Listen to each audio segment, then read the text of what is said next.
दोस्तों आज की इस वीडियो का टॉपिक रहेगा बुद्धिज्म यानी कि बौद्ध धर्म। ये टॉपिक फिलोसफी हो, हिस्ट्री हो या फिर कोई सा भी सब्जेक्ट हो, हर सब्जेक्ट को टच करता है, इसलिए हमें इस टॉपिक के बारे में जानना बहुत ही जरूरी है। मैं हर छोटी से बड़ी इंफॉर्मेशन इस वीडियो में डालने की कोशिश करूंगा। चलिए शुरू करते हैं। देखिए, ये जो धर्म है बुद्धिज्म, इसकी शुरुआत करने वाले थे गौतम बुद्ध, जिनका असली नाम सिद्धार्थ था। गौतम बुद्ध नाम इनको बाद में दिया गया था। इनको लाइट ऑफ एशिया यानी एशिया की ज्योति भी कहा जाता है। इनका जन्म हुआ था 563 बीसी में कपिलवस्तु में लुम्बिनी नाम की जगह पर, और इनके फादर का नाम था शुद्धोदन, जो कि शाक्य गणम के मुखिया थे, और इनकी मदर का नाम था माया देवी।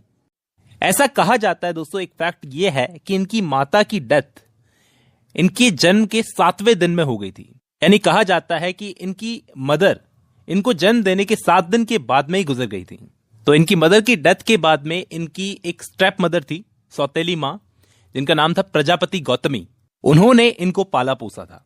मैंने आपको बताया कि इनके बचपन का नाम सिद्धार्थ था, बाद में इनका नाम गौतम बुद्ध पड़ा था। 16 साल की उम्र में इनकी शादी हो गई थी, और इनकी पत्नी का नाम था, वाइफ का नाम था यशोधरा, और यशोधरा से इनको एक बेटा हुआ जिसका नाम था राहुल। दोस्तों बहुत कमाल की चीज बताने जा रहा हूं, उसको आपको नोट कर लेना चाहिए। देखिए, इनकी जिंदगी में समय के साथ में घटनाएं होती रही, और उन घटनाओं के साथ जुड़े हुए कुछ प्रतीक हैं। पहली घटना यह हुई कि जब इनका जन्म हुआ था, तब एक कमल का फूल और सांड उस टाइम पे प्रतीक था। कहा जाता है कि इनकी मदर को इनके जन्म से पहले कमल का फूल दिखा था। हाथी ने एक सफेद कमल का फूल लाकर इनकी मां के चरणों में रख दिया था। जब इन्होंने अपना घर छोड़ा था, उस वक्त एक प्रतीक था घोड़ा यानी हॉर्स। जब इनको ज्ञान की प्राप्ति हुई थी, उस वक्त पीपल के पेड़ के नीचे बैठे थे, तो पीपल का पेड़ भी एक प्रतीक है।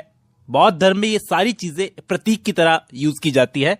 और जिस पीपल के पेड़ के नीचे इनको ज्ञान की प्राप्ति हुई थी, उस पीपल के वृक्ष को कहा जाता है बोधि ट्री, बोधि वृक्ष।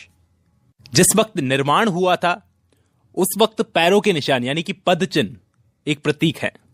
और जब इनकी मृत्यु हुई थी, तो स्तूप, ये स्तूप की कुछ पिक्चर्स हैं, ये सारे प्रतीक है दोस्तों बौद्ध धर्म के अंदर।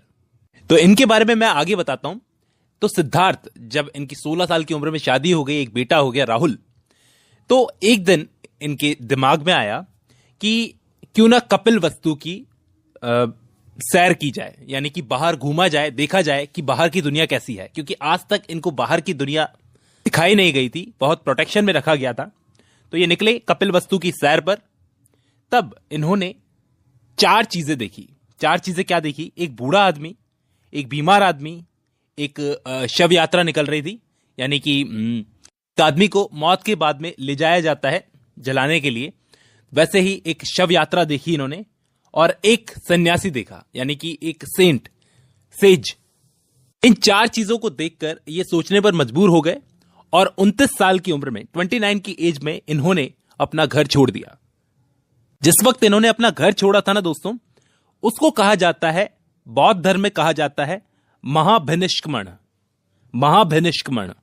अब घर छोड़ने के बाद में ये सबसे पहले किसके पास में गए? ये घर छोड़ने के बाद में सबसे पहले गए आलार कालाम नाम के एक आदमी के पास में, जो इनका पहला गुरु था, आलार कालाम। वहां से इनको सांख्य दर्शन की शिक्षा मिली। किस चीज की शिक्षा मिली? सांख्य दर्शन की। सांख्य दर्शन क्या होता है? इंडियन फिलॉसफी में 6 दर्शन होते हैं दोस्तों। 6 प्रकार के दर्शनों में से एक दर्शन है सांख्य दर्शन। उसकी शिक्षा मिली इनको अपने पहले गुरु के पास में। फिर इन्होंने अपना गुरु बदल लिया। मतलब बदलने का कारण यह था कि इनको ऐसा लग रहा था कि आलार कलाम के पास में इनको वो शिक्षा नहीं मिल पा रही है, यानी ये जो जानना चाहते हैं वो चीज जानने को नहीं मिल रही है। आलार कलाम के बाद में ये रुद्रक रामपुत्र से शिक्षा लेने जाते हैं। तो पहले आलार कलाम से, फिर रुद्रक रामपुत्र से। उसके बाद में इन्होंने क्या किया? इन्होंने सोचा कि अगर मुझे समझना है कि ज्ञान क्या है, अगर मुझे मोक्ष पाना है, तो मुझे खाना पीना छोड़ना पड़ेगा। यानी कि ज्ञान पाने का रास्ता इतना आसान नहीं है, इसके लिए कठिन तपस्या करनी पड़ेगी। खाना पीना सब छोड़ दिया, 6 साल तक कठिन तपस्या की। उस दौरान दोस्तों क्या हुआ था? ये बिल्कुल सूखे कांटे की तरह हो गए थे, हड्डियां तक इनकी दिखने लगी थी। और फिर 29 साल की उम्र में घर छोड़ा था, और 35 साल की उम्र में जाकर, यानी 6 साल के बाद जाकर, वैशाख पूर्णिमा की रात को निरंजना यानी कि फल्गु नदी के किनारे पीपल के पेड़ के नीचे इनको ज्ञान की प्राप्ति हुई। उसी पीपल के पेड़ को बोधि ट्री यानी बोधि वृक्ष कहा जाता है। अब तक तो इनका नाम सिद्धार्थ था, लेकिन अब ज्ञान की प्राप्ति हो चुकी थी तो इनका नाम बदलकर हो गया बुद्ध, गौतम बुद्ध। सिद्धार्थ गौतम से गौतम बुद्ध, बुद्धि की प्राप्ति के बाद में गौतम बुद्ध नाम हो गया। इन्होंने अपना पहला उपदेश जो दिया था, जिसको सरमन कहा जाता है, वो सारनाथ में दिया था, ऋषिपत्तनम नाम की जगह पर। और इसी उपदेश को बौद्ध ग्रंथों में धर्म चक्र परिवर्तन कहा जाता है। यानी दोस्तों, इंडिया के अंदर एक फेस्टिवल होता है धर्म चक्र परिवर्तन दिवस। दोस्तों, इस फेस्टिवल को मनाने के लिए लाखों लोग, दुनिया भर के लाखों लोग इकट्ठे होते हैं। ये कुछ पिक्चर्स हैं। भीमराव अंबेडकर ने भी लगभग अपने 6 लाख फॉलोअर्स के साथ में इस धर्म को अपनाया था, आपको पता होगा। अब इनका नाम बदलकर गौतम बुद्ध हो गया था, तो उस जगह का नाम भी बोध गया हो गया था। जिस जगह पर इनको ज्ञान की प्राप्ति हुई थी, उस जगह को आज बोध गया के नाम से जाना जाता है। गौतम बुद्ध ने अपने जितने भी उपदेश दिए थे, ज्यादातर एक लैंग्वेज यूज की थी उन्होंने, पाली लैंग्वेज। उन्होंने कौशल, वैशाली और कौशाम्बी ऐसे राज्यों में अपने उपदेश दिए। और इनको फॉलो करने वाले फॉलोवर्स में जो इंपॉर्टेंट फॉलोवर्स थे वो थे बिंबिसार। बिंबिसार का नाम आपने सुना होगा। अब 80 साल की एज में इनकी डेथ हो गई थी कुशीनारा यानी देवरिया नाम की जगह पर, जो कि उत्तर प्रदेश में है आज। इनकी डेथ को बुद्धिज्म में महापरिनिर्वाण कहा जाता है। माना जाता है इनकी डेथ के बाद में इनके शरीर के जो बचे हुए अवशेष थे ना, उनको 8 जगहों पर भिजवाया गया। 8 जगह कौन कौन सी थी? वहां पर भी आज आपको बौद्ध धर्म से जुड़े हुए स्तूप मिलते हैं। स्तूप कुछ इस टाइप के होते हैं, पूरे एशिया में जहां पर भी मिलते हैं। 8 जगहों पर इनके ये शरीर के अवशेषों को भिजवाया गया और इन स्तूपों में इनके शरीर के अवशेषों को, यानी बचे हुए जो पार्ट्स होते हैं, बॉडी पार्ट्स, उनको रखवाया गया। जैसे नाखून हो गया, बाल हो गए, ऐसी चीजें। एक इंपॉर्टेंट बात यह है कि दोस्तों, बुद्धिज्म के अंदर ईश्वर को नहीं माना जाता और ये आत्मा नाम की चीज भी नहीं मानी जाती। आत्मा की भी ये परिकल्पना नहीं करते जैसे हमारे धर्म में होता है। लेकिन इस धर्म में पुनर्जन्म यानी कि रीबर्थ जरूर माना जाता है कि इंसान मरने के बाद में फिर से जन्म लेता है। अब दोस्तों, एक चीज और नोट कर लेनी चाहिए। ये जो बौद्ध धर्म है, इसके जो फॉलोवर्स हैं, ये 2 भागों में बटे हुए हैं। पहले तो वो जो भिक्षुक हैं, यानी कि जो भिक्षा मांगते हैं, जो मांग कर खाते हैं, यानी कि बौद्ध धर्म को, भगवान गौतम बुद्ध की बातों को फैलाने के लिए जिन्होंने संन्यास ले लिया है, उनको कहा जाता है भिक्षुक। तो एक तो भिक्षुक हैं और दूसरे हैं उपासक। उपासक का मतलब है जिन लोगों ने अपना घर नहीं छोड़ा लेकिन फिर भी वो बौद्ध धर्म को फॉलो करते हैं। वैसे ही जैसे भिक्षुक करते हैं, वैसे ही इन्होंने अपना घर नहीं छोड़ा, तो इनको बौद्ध धर्म में उपासक कहा जाता है।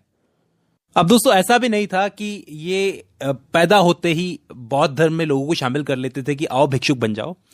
इन्होंने एक समय सीमा रखी थी, यानी कि उम्र रखी थी, उम्र सीमा, कि 15 साल की उम्र के बाद में ही आप भिक्षुक बन सकते हो या फिर बौद्ध धर्म को ज्वाइन कर सकते हो। अब इनकी डेथ के बाद में ये धर्म 2 भागों में डिवाइड हो गया। पहला तो हीनयान और दूसरा महायान। ये जो जुलूस वगैरह दिखते हैं ना, आज आपको अलग अलग धर्मों में जुलूस वगैरह निकलते हैं, इसकी शुरुआत सबसे पहले बौद्ध धर्म ने की थी। दोस्तों, बौद्ध धर्म में एक जो त्योहार है सबसे फेमस है वैशाख पूर्णिमा। मैंने आपको बताया था वैशाख पूर्णिमा के दिन ही इनको ज्ञान की प्राप्ति हुई थी। तो वैशाख पूर्णिमा बहुत इंपॉर्टेंट है, जिसे आज बुद्ध पूर्णिमा के नाम से भी जाना जाता है। एक चीज और इंपॉर्टेंट है कि इसी दिन, वैशाख पूर्णिमा के दिन ही इनका जन्म भी हुआ था। इसी दिन इनको ज्ञान की प्राप्ति हुई थी और इसी दिन इनका जन्म भी हुआ था। बुद्ध के अनुसार इंसान के अंदर एक प्यास होती है, जिसे तृष्णा कहा जाता है। जब वो तृष्णा खत्म हो जाती है तब निर्वाण होता है, तब उसे मोक्ष मिलता है।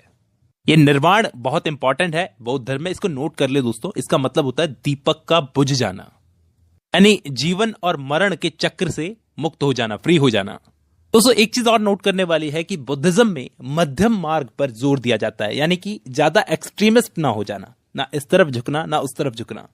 हर चीज में एक बैलेंस बनाकर हमें चलना चाहिए, इसी को मध्यम मार्ग कहा जाता है। उम्मीद करता हूं इस वीडियो से आपको कुछ हेल्प मिली होगी। दोस्तों, इस वीडियो में काफी सारी इंफॉर्मेशन मैंने देने की कोशिश की है। आज की इस वीडियो में बस इतना ही।